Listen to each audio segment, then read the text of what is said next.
પણ મારી સમજદારી ક્યારે હું સમજદાર થયો ત્યારે કહેવાય? જે રીતે હું માની લઉં મને ફિઝિક્સ આવડે છે, પણ ક્યારે પ્રમાણિત થાય? તો સિમ્પલ છે, હું બીજાને શીખવાડી શકું. તો હું સમજદાર છું, ઇટ્સ ઓકે, એમાં કંઈ વાંધો નથી. એ તો નેચરનો નિયમ પ્રમાણે દરેક વ્યક્તિ પોતાને સમજદાર માને જ છે. નાનું બચ્ચું બી હશે ને તો એવું જ કહેશે કે ભાઈ મારી વાત સાચી છે. તો એ સારી ઘટના છે, ખરાબ વસ્તુ નથી. પોતાની જાતને સમજદાર માનવું એ સારી વસ્તુ છે. કારણ કે જો પોતાની જાતને સમજદાર ના માને તો એ જીવી પણ ના શકે. જે માણસ એમ માનતો હોય કે યાર હું તો કંઈ નકામો જ છું, મને તો કંઈ ખબર જ નથી પડતી, તમને શું લાગે છે એ સર્વાઈવ કરી શકે? તો એ બાય ડિફોલ્ટ છે કે દરેક વ્યક્તિ પોતાને સમજદાર માને છે. હવે અહીંયા એક નવો પ્રશ્ન ઉત્પન્ન થાય છે કે જો હું સમજદાર છું તો મારે એને ચેક તો કરવું કે ના કરવું? વેરીફાઈ તો કરવું પડે ને. તો વેરીફાઈ ત્યારે જ થાય કે જ્યારે એ પ્રમાણિત થાય. એટલે એમને જે એક સરસ મજાની વાત મૂકી કે મારા પરિવારમાં મારું લિસનિંગ નથી, એ વસ્તુ ક્લિયર કટ છે કે જો હું એક વ્યક્તિને પણ હું એપ્રોચ આપીને તૈયાર નથી કરી શકતો. એ વિચારવાનો વિષય છે. મારા પરિવારમાં તમે જોજો ઘણીવાર એવું થાય કે મેનલી પતિ પત્નીમાં જ એવું બને. બીજા સંબંધ એના પછી ડેવલપ થયા ને. મેન તો પતિ પત્ની છે ને, મેન સંબંધ જોવા જઈએ તો પતિ પત્ની, પછી મા બન્યા, બધા પદ પછી એની સાથે ઘણા બધા જોડાયેલા છે. તો પતિ પત્નીમાં જ એવું હોય છે કે પતિ વર્ષમાં જેટલી વાર પત્ની વાત મૂકે ને એટલી વાર પતિ એને નકારી જ કાઢતો હોય, એને ખબર ના હોય.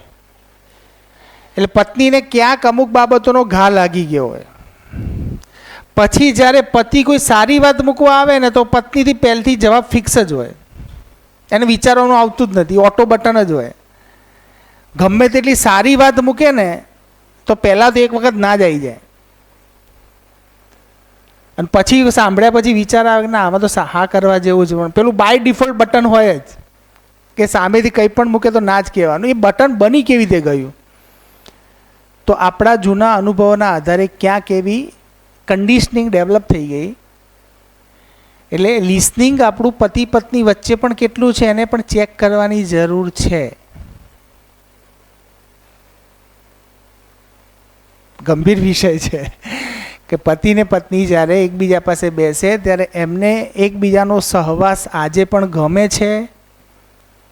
એમને થાય છે હું કલાકો બેસીને મારા પતિ સાથે વાત મૂકી શકું, કોઈ એવી સાર્થક ચર્ચા કરી શકું? ઓકે, કોઈનો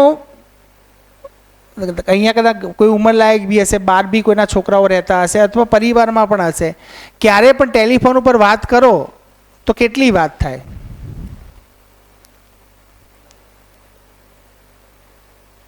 શું વાત થાય? દાખલા કોઈ દીકરો બહાર રહેતો હોય તેના સાથે વાત શું થાય? બેટા તે ખાધું? પરીક્ષા ક્યારે છે? કેવી તૈયારી ચાલે છે? ખતમ?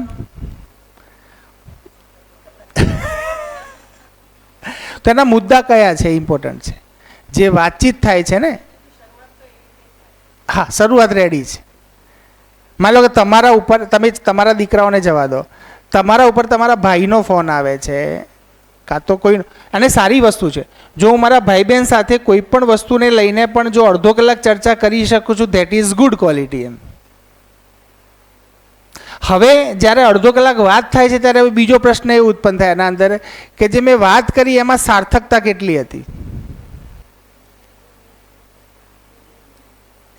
તો અહીંયા એક મહત્વની વસ્તુ ચેક કરવાની જરૂર છે પરિવારમાં કે મારા અને મારી પત્નીના સૌથી પહેલાં સંબંધો, કારણ કે બેના જો સારા હશે તો બાળકો સુધીથી એનો સારો મેસેજ જતો જ રહેવાનો છે.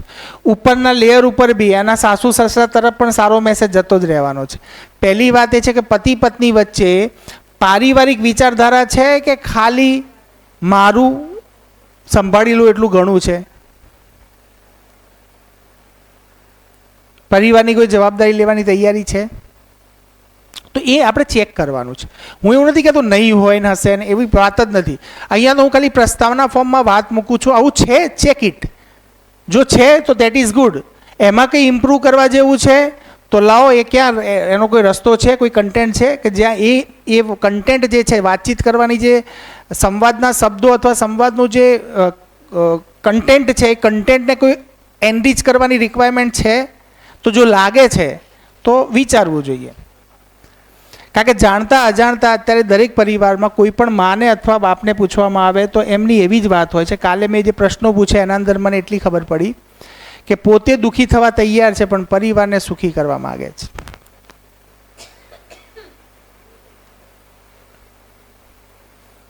હવે આ વાક્ય મૂળથી બહુ ખોટું છે. દુઃખી વ્યક્તિ બીજાને સુખી કરી શકે એ નેચરની ડિઝાઇનમાં નથી. એટલે જ્યારે જ્યારે મને એમ થશે કે હું મારા પરિવાર માટે દુઃખી થઈ જઈશ પણ એમને સુખી કરીશ, તો જ્યાં તમે પરિવાર માટે કોઈ સેક્રિફાઈસ કરો છો ને એવું જ્યારે જ્યારે ફીલ થાય છે ત્યારે સમજી લેવાનું કે સેક્રિફાઈસ નથી, મારી સમજણમાં ક્યાંક ગેપ છે. સેક્રિફાઈસ હોતું જ નથી. હું સંબંધને ઓળખી લઉં એટલે સેક્રિફાઈસ શું હોય? તમને શું લાગે છે કે નાના બચ્ચા માટે એની માં સેક્રિફાઈસ થોડી કરે છે? ઘણી બહેનો એવી છે કે પોતાના બાળક માટે 2-3 વર્ષ જોબ પણ છોડી દે. ઘણા મા બાપ એવા છે કે પોતાના બાળક માટે ઘણી મોટી મોટી વસ્તુનો સેક્રિફાઈસ, જેને સમાજ સેક્રિફાઈસ કરે છે, એ સેક્રિફાઈસ નથી. એ એના બાળકના સંબંધને ઓળખે છે એટલે ત્યાં એને નેચરલ લાગે છે, એને અઘરું નથી લાગતું. એ જોવાવાળા વ્યક્તિને અઘરું લાગશે. એ પેલી વાર્તા છે ને કે ભાઈ એક 8 વર્ષની 10 વર્ષની કોઈ દીકરી હોય છે અને એનો ભાઈ કંઈક 6 વર્ષનો હોય છે. બેના વચ્ચે 4 વર્ષનો ગાળો હોય છે અને એક પહાડ ઉપર પોતાને એના ભાઈને થાક લાગ્યો હોય છે એટલે તેડીને ઉપર ચડતી હોય છે અને એટલી ઊંચાઈ ઉપર એટલી સ્ફૂર્તિથી ચાલતી હોય છે તો એની બાજુમાં બધા જે પર્વતારોહણ કરતા હતા એ લોકો એને જોવે છે અને એમને તો પોતાના થેલા પણ નાખી દેવાનું મન થાય છે. એટલા એ લોકો થાકી ગયા હોય છે અને ત્યાં પેલી દીકરી સડસડાટ ચાલતી હોય છે.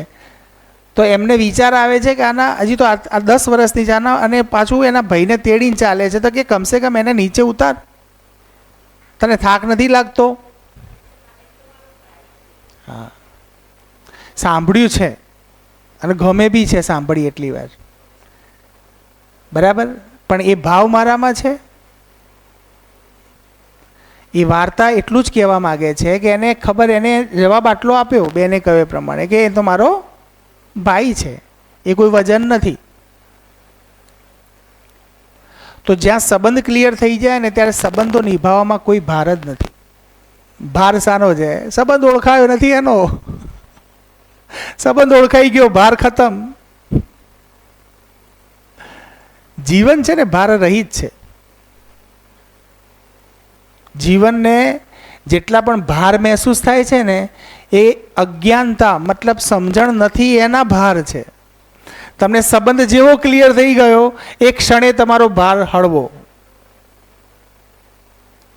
તો હાલ આપણે કેટલા બોજા લઈને ચાલીએ છીએ એને જોવું પડશે એકવાર. એ બધા બોજાનો ઈલાજ એક જ છે કે જે જગ્યાએથી મને બોજો ફીલ થાય છે, જે જગ્યાએ મને થોડું અઘરું લાગે છે, મતલબ ત્યાં મારો કોઈ સંબંધ ક્લિયર નથી થયો. તો સંબંધ ક્લિયર થાય તો કેવી રીતે થાય? તો હું હોલ ડિઝાઇન સમજી લઉં, અસ્તિત્વની ડિઝાઇન સમજી લઉં. અસ્તિત્વની ડિઝાઇન સમજમાં આવશે તો મારો શું સંબંધ છે એ પણ મને સમજમાં આવશે. એટલે મારો વિસ્તાર વધશે. આજે સતીશભાઈએ કીધું ને કે ભાઈ ડીસા દત્તક લેવું છે કે બનાસકાંઠા દત્તક લેવું છે, આ ભાવ છે. એમને એ દેખાય છે, એમને એમ થાય છે કે યાર કેમ ના થઈ શકે, બધા જ મારા ભાઈ બહેન છે. તો આ જે વ્યાપકતા વધે છે ને એ જ ખુશી છે.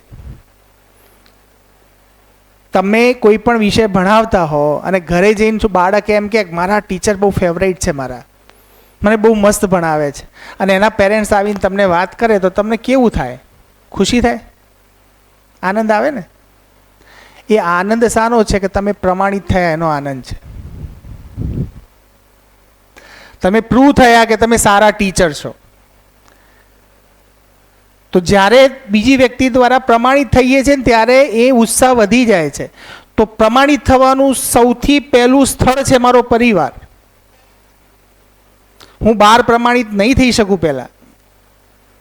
પહેલાં મારે શરૂઆત ક્યાંથી કરવી પડશે? પરિવારથી. એટલે પરિવાર મારો ઉદ્ધારક છે, આ વાત પકડવાની છે.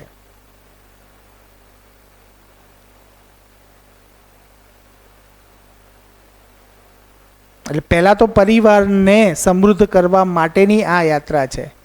જે એમને કહ્યું ને કે ભાઈ કોઈ શાળાને લાભ થાય, આ લાભ થાય, બાય પ્રોડક્ટ છે, થવાનો જ છે. તમે નહીં ઈચ્છો તો પણ આટલા વર્ષોથી સ્કૂલ ચાલે છે અને મસ્ત ચાલવાની જ છે. પણ પહેલું કામ એ કરી નાખીએ. અત્યારનો પ્રયાસ એટલો જ છે કે આપણા ત્યાં રહેવાવાળો દરેક ટીચર પારિવારિક રીતે સમૃદ્ધ હોવો જોઈએ. એવી કઈ સમસ્યાઓ છે કે જેના કારણે એને ઝઝૂમવું પડે છે? તો લેટ્સ સી, ચેક ઇટ. અને જ્યાં જ્યાં કન્ડિશનિંગવાળા સંબંધો હશે ને ત્યાં હંમેશા એક ટકોરો વાગશે જ. અને કન્ડિશનિંગ જ્યાં સુધીથી વેરીફાઈ નહીં થાય, કન્ડિશનિંગ એટલે માન્યતાઓ, તો માન્યતાઓ જ્યાં સુધીથી જાણવામાં નહીં આવે ત્યાં સુધીથી એ માન્યતાનો બોજો રહેશે આપણા ઉપર. એ માનેલી વસ્તુ આપણને ભાર ફીલ કરાવશે. કોઈ બી માન્યતા, પછી XYZ. માની લો કે અંબાજીમાં કિલો પેડા માન્યા હોય તો એ બી માન્યતા જ છે. તો એ બી માન્યતા જો સમજમાં નહીં આવે ને તો પછી એક માન્યતા ઉપર બીજી ચડશે, ત્રીજી ચડશે, ચોથી ચડશે. પછી પોતાને અપરાધ કર્યાનો ગિલ્ટ પેદા થશે. હું વર્ષોથી શનિવાર કરું છું, પણ પકોડી સામે આવે તો તૂટી બી જાય છે. અને હસતા હસતા ખાઈ પણ લઈએ છીએ. મીના ભાભી બેઠા, મીના ભાભીને બધાને ખબર જ હોય કે આ શનિવાર છે ને, ગિરીશભાઈ ચોક્કસ કંઈક તો એવું તૂત કાઢશે જ કે તોડી નાખશે. પણ મને ક્યારે હનુમાન દાદાએ કોઈ ગુસ્સો કર્યો નથી મારા ઉપર આજ સુધી. એમના 4 હાથ છે મારા ઉપર. ક્યારે એવી કોઈ ઘટના નથી ઘટી કે મારી સાથે કંઈ ખરાબ થઈ ગયું. કારણ કે એ વસ્તુ કોઈ માન્યતાવશ છે નહીં. શનિવાર આવે તો હમણાં જ એક છોકરા સાથે ઘટના ઘટી હતી. શનિવારના કારણે માર ખાવી પડી હતી. ઘણી વખત શનિવારે વાળ ન કાપવા, આ ન કરવું, આ ન કરવું. આપણે તો કરીએ છીએ. હા, કોઈ મને આવીને સમજાઈ જાય કે આ કરવાથી આ થાય અને લોજિક જો મારા સમજમાં આવી જાય તો હું કાલથી ના કરું, એના માટે બી હું તૈયાર, આઈ એમ રેડી. તો જેટલું મારા સમજમાં આવે છે એ જ મને સ્વીકૃત થાય છે, તમે જોજો. અને સમજમાં નથી આવ્યું ને એ બધી માન્યતાઓ છે. અને એ જે માન્યતાઓ છે એનો ભાર છે.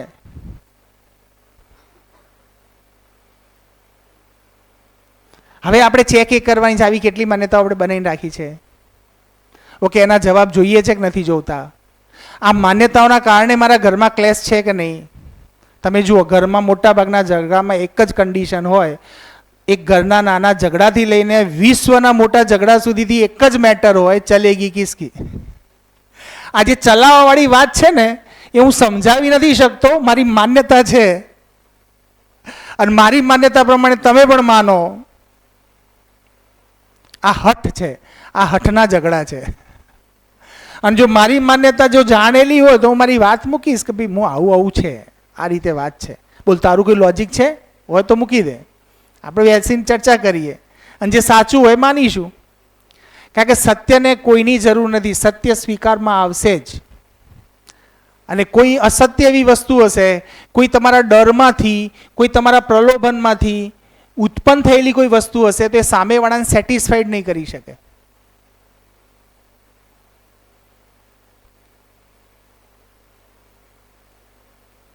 બરાબર? માની લો કે કોઈ એવો ડર, સિમ્પલ ડર કે મોટા ભાગના અત્યારે બાળકો ભણાવે છે કેમ, તો છોકરાઓ સાથે સંવાદ કરતા એટલી ખબર પડે છે કે બધાને વાતો સારી કરી, ડૉક્ટર કેમ બનવું છે, સેવા કરવી છે. પણ ધીમે ધીમે ધીમે વાત કાઢતા કાઢતા ખબર પડે ખૂબ પૈસા કમાવા છે, ખૂબ પૈસા કમાઈને ખૂબ જલસા કરવા છે. હા, મેં સેન્ટરમાં દે છે. તો પૈસો વિરોધ નથી, પૈસો કમાવો. પૈસો કેવી રીતે આવશે એ તો વિચારી લો. તમારા સારા વ્યવહારથી આવશે, ખરાબ વ્યવહારથી આવશે, એટલું પણ વિચારી લો. ચલો, પૈસા માટે જ વિચારી લો. સારા માણસ બનવા માટે પૈસો કામ કરતો હોય તો એમાંય વાંધો નથી આપણે. પણ તમે સિમ્પલ વિચારો કે તમારા પરિવારમાં એવો કયો વ્યક્તિ સ્વીકૃત છે જેનો વ્યવહાર સારો છે, એ કે જે અડિયલ છે એ? કે જે અડિયલ છે કે નહીં, આમ જ થવું જોઈએ. હું કાલે સિનિયર સિટીઝનો સાથે વાત કરતો હતો. એટલી બધી સ્થિતિ હતી કે મને એમ થયું કે હજી તો હવે છેલ્લો ટાઈમ આવ્યો છે, હવે કદાચ ઝાઝા દાડા ના ટકે એવા છે તો હજી કે આપણું હિન્દુત્વ ટકી જાય, પેલું ટકી જાય, આ થવું જોઈએ, આ થવું જોઈએ, આ થવું જોઈએ. યોજનાઓ એટલી બધી છે એટલે એમને ચોક્કસથી બીજો જન્મ તો લેવો જ પડશે. યોજનાઓ પૂરી તો કરવી પડશે ને, નહીં તો કેવી રીતે ચાલશે? એટલે આપણી યોજનાઓ બાકી રાખવી હોય તો, એટલે નથી કહેતા કે ભાઈ છેલ્લે આપણે બધા આધ્યાત્મમાં એવું કહે કે ભાઈ એવું કંઈક કામ કરો મોક્ષ મળી જાય તો જન્મો ના લેવા પડે. પણ આપણી યોજનાઓનું લિસ્ટ એટલું લાંબુ છે ને કે મને નથી લાગતું કે 100 જન્મ લીધે બી પૂરું થાય. કંઈક નવું કાઢીને રાખીએ જ છીએ આપણે. પછી આપણા છોકરાઓની આજુબાજુ આપણે ભમતા રહીએ. છોકરાઓ આપણી પૂજા કરે પૂર્વજોની જેમ. છોકરાઓને ડર કે મારા દાદા જતા રહ્યા છે ને પાછા આવશે. કારણ છોકરાને વિશ્વાસ છે કે મારા દાદા ઘણી બધી યોજનાઓ બનાવીને ગયા છે. આ બધું ઘણું બધું ચાલે છે, જોઈએ ને તો મજા આવે એવું છે. તમારે ક્યાંય એન્ટરટેન લેવાની જરૂર નથી. આ બધું જોશો ને એટલે ખુશ થતા જશો, તમને અંદરથી ખૂબ આનંદ થતો જશે. તો જો સિમ્પલ વસ્તુ છે, પરિવારમાં એક સભ્યને તૈયાર કરશો ને જે દિવસે તમે, એ દિવસે તમારો કોન્ફિડન્સ આજે જે છે એનાથી વધશે ને વધશે, ગેરંટેડ. તમે એક જણાને શિબિર માટે તૈયાર કરી લીધો, મતલબ સમજી લો કે આવતા 6-12 મહિનામાં એક ચમત્કાર થવાનો છે તમારા પરિવારમાં, જે તમે આજ સુધીથી જોયો નથી, જેના માટે તમારી ઝંખના છે વર્ષોથી. કેમ? કારણ કે એ જે સુખ શાનું છે ખબર છે? તમારા પ્રમાણિત થયાનું. અને જ્યારે એટલું એનરીચ કન્ટેન્ટ લઈને જ્યારે પરિવાર આવશે ને ત્યારે મોટો ફાયદો એ થશે. મારી યાત્રામાં સૌથી મોટો લાભ મને દીપા મારી સાથે રહીએ છે. કેમ? કારણ કે પરિવારમાં સમજાવવું ને બહુ અઘરું કામ છે, આઈ નો. પણ પરિવારનો જો એક સભ્ય પણ સમજી જાય છે તો કમસે કમ એનો વિરોધ ખતમ થઈ જાય, તો કમસે કમ એટલું થાય કે તમારી યાત્રા સહજ થઈ જાય. નહીં તો શું થાય કે આપણા આચરણ બદલાયાના અંતે લોકો આપણને શંકાથી જોવાનું શરૂ કરે. થશે તમે ઘરમાં શાંત, રોજ ગુસ્સો કરતા હોય શાંત થઈ જાવ એટલે પછી પેલા માણસો વિચારે કાં તો આનું ફરી ગયું છે, અને કાં તો કોઈક નવો વિસ્ફોટ થશે 4 દાડા પછી. માણસ શાંત થઈ જાય ને તો લોકોને બીક લાગે. તમે જો ઘરમાં જ્યારે એકબીજાની સ્વીકૃતિ ના હોય ને ત્યારે શાંત થવું એ શ્રેષ્ઠ સાધન છે, મૌન થઈ જવાનું. અને ઘણા ઝઘડો કરી જાણતા હોય, જેમની પારિવારિક એવી ગ્રોનઅપ હોય કે બેટા એક આલે તો 2 આલ દેવાનો, તો એના અંતર સામે પ્રત્યુત્તર બી આવી જાય, એવું કંઈ જરૂરી નથી. પણ મોટા ભાગે જને એવા સંસ્કાર હવે સંસ્કારો જવા લાગ્યા છે. પેલા હિંસાવાળા સંસ્કારોમાં જનરલી એવી પરિવારમાં છે નહીં. તો અત્યારે દીકરીઓ માની લો કે પરણાઈ હોય તો પહેલાં અઠવાડિયું 2-3 વખત મૌન કરીને ટ્રાય કરી જોવાય કે ઘરમાં કોઈને બોલવું નહીં. પછી લાગે કે આ ઈલાજ કામ કરતો નથી તો 2-3 મહિના પછી નિર્ણય લે કે ભાઈ હવે આપણે ડાયવોર્સ લેવા છે. પ્રયત્નો તો કરે જ છે, એ બી કોઈ બીજા પરિવારમાં જાય ત્યારે પ્રયત્નો ઓછા નથી કરતી, પણ સામે પણ એટલી રૂઢિચુસ્તતા છે કોણ જીતે જોઈ લઈએ આપણે. ફાઇટ ચાલતી હોય, અંતર્દ્વંદ ચાલતો હોય, અને શીત યુદ્ધ કહેવાય. બહાર દેખાય નહીં, હથિયાર ના હોય, કોઈના હાથમાં તલવાર ના હોય, પણ અંદર અંદર ચાલતું જ હોય. આમ જેવો ચહેરો જોઈએ ને એટલે ફટાક કરતું એક્ટિવેટ થઈ જાય. એટલે અંદરથી કેટલી ભાવનાઓ ડેવલપ થઈ જાય, સામે ડેવલપ થઈ જાય. જેમ જેમ જીવન વિદ્યા કરશો ને એમ આ સામેવાળાની અંદર શું હલચલ થાય છે ને દેખાશે તમને. એટલે તમે આરામથી એને હેન્ડલ કરશો. પેલી હલચલ જ નહીં દેખાતી એટલે આપણે હેન્ડલ નથી કરી શકતા. તો ઘરનો એક મેમ્બર આવશે, એનાથી એક લાભ એ થવાનો છે કે તમે ખૂબ તૃપ્ત થશો. આવતા 2-4-6 મહિનામાં પરિવારમાં મોટા ચેન્જીસ દેખાશે. પ્લસ તમારે જે આ સમજવાની યાત્રામાં આગળ વધવું છે એના ઓબ્સ્ટેકલ્સ ધીમે ધીમે ડાયલ્યુટ થઈ જશે. આજે મારા મમ્મી પપ્પાને હું અહીંયા બોલાવું છું એનું કારણ શું?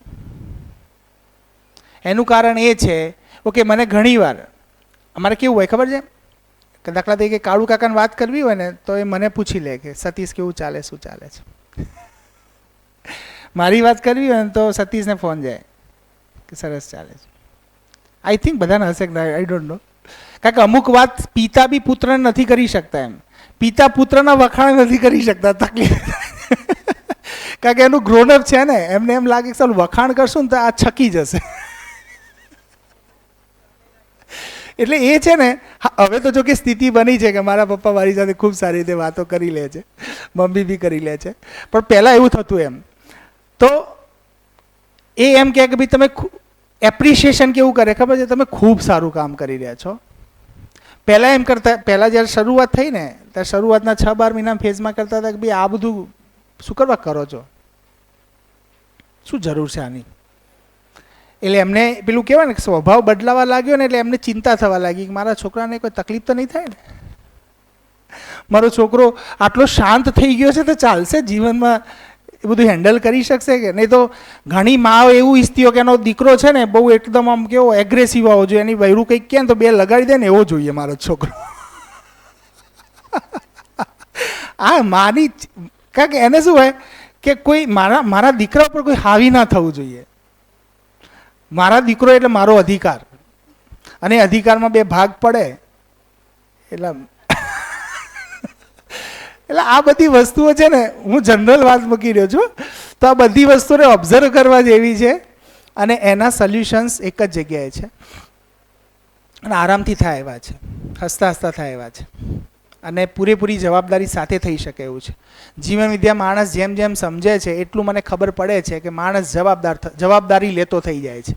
જેવી જવાબદારી લે એટલે એનું પોતાના ઉપરનો વિશ્વાસ વધવા જ લાગે છે. એટલે ઘરમાંથી એક સભ્ય આવશે, એનો મોટો બેનિફિટ એ કે તમને તમારામાં, તમારા કોન્ફિડન્સમાં આવતા 4-5 મહિનામાં એટલો કોન્ફિડન્સ ઇન્ક્રીઝ થયેલો દેખાશે જે તમે આજ સુધીથી નહીં દેખ્યો હોય. મતલબ તમે પ્રમાણિત થશો એ પ્રમાણે એ આઉટકમ્સ નીકળવાના શરૂ થઈ જશે. તો એટલા માટે પણ પોતાના માટે પણ એક પ્રયાસ કરી શકાય કે પરિવારમાંથી એક સભ્યને એટલા સરસ રીતે તૈયાર કરીએ પ્રેમપૂર્વક. દાખલા તરીકે બહેનો હોય તો એવું કરી શકાય કે અઠવાડિયું બાકી છે, એ જે કે એ પ્રમાણે એમને જમવાનું બનાવીને આપો અને એમને આજુબાજુ ફરો અને બસ તમે મનમાં એક અપેક્ષા રાખો ખાસ મારા હસબન્ડ એકવાર આવી જાય તો કામ થઈ જાય. અથવા મારા પરિવારમાંથી કોઈ સાસુ છે, સસરા છે, અથવા મારો દીકરો છે, કોઈ પણ, તો એને ગમતી તમામ વસ્તુઓ કરો અને એકવાર એને લઈને આવો. આવતા 5-6 મહિનામાં તમે એના આઉટકમ્સ જુઓ અને પછી મને વ્યક્તિગત રીતે પણ કહી શકો. મને ના કહી શકો તો અંદર અંદર એકબીજાને શેરિંગ કરી લેજો. તમને ખબર પડશે કે ચાલો આ વસ્તુ તો કરવા જેવી હતી, મજા આવે એવી વસ્તુ હતી. ઠીક, તો આશા રાખું છું હું અને મારી સાથે એક. ક્લિયર? તો પ્રયત્ન કરીએ ક્યાંય પણ કોઈ નાની ગોષ્ઠી થઈ શકતી હોય, ક્યાંય નાનું સંમેલન થતું હોય ને એ લોકો આપણને અડધો કલાક આપતા હોય તો વી આર રેડી. એવા 2-3 સંબોધન તો અમે કરીને આવ્યા. ધંધો આ જ કરવાનો છે, આના સિવાય કામ નથી. કારણ કે જો સૌથી મોટું પુણ્યશાળી કામ કરવું હોય ને, દુનિયાનું સૌથી પુણ્ય કમાવા જેવું કામ હોય તો આનાથી મોટું કોઈ કામ નથી. હવે તમારે પુણ્ય કમાવું કે નથી કમાવું તમે ડિસાઈડ કરી લો. આનાથી તમારા જન્મ સુખી થઈ જવાના છે, આ જન્મ બી સુખી થઈ જવાનો છે. એટલે તમને એમ લાગશે કરવા જેવું કામ આ જ છે. ઓકે, તો જય હો, મંગલ હો, કલ્યાણ હો, ભૂમિ સ્વર્ગતા વ્યાતું. મારી સાથે બોલીશું એકવાર? ઓકે, મનોકામના બોલી લઈએ. ભૂમિ સ્વર્ગતા યાતુ માનવો યાતુ દેવતા